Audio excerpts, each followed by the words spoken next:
Казвам се Владислав Вулов, работя като ръководител производство на завод за твърди лекарствени форми към Софарма.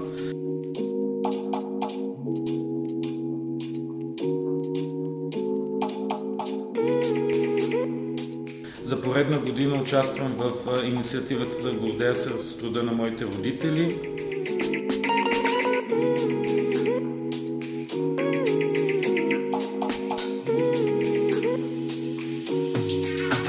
Моята роля е да разведа децата и да им покажа различната страна на професиите, които се заемат във фирмата: химици, инженери, фармацевти.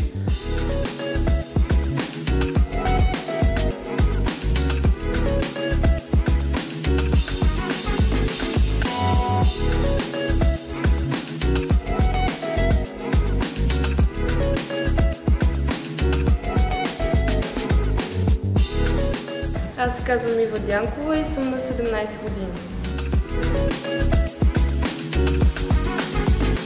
Майка ми работи в Софарма като заместник директор.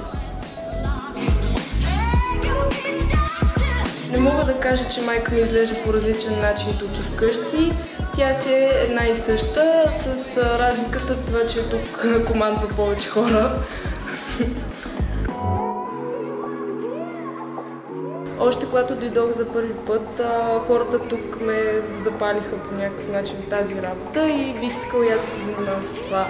И ми е много интересно да идвам тук.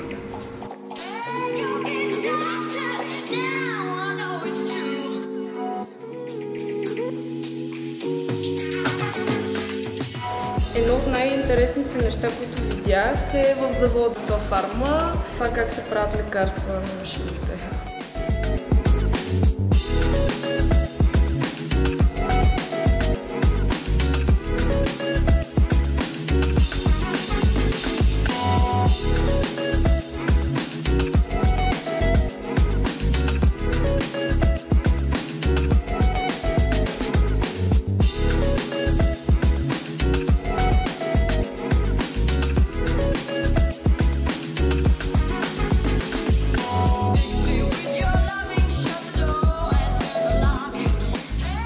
Смятам, че децата гледат с други очи на родителите си и по-разбираемо от това, като им обясняват с какво се занимават и каква е тяхната роля в производството на лекарства.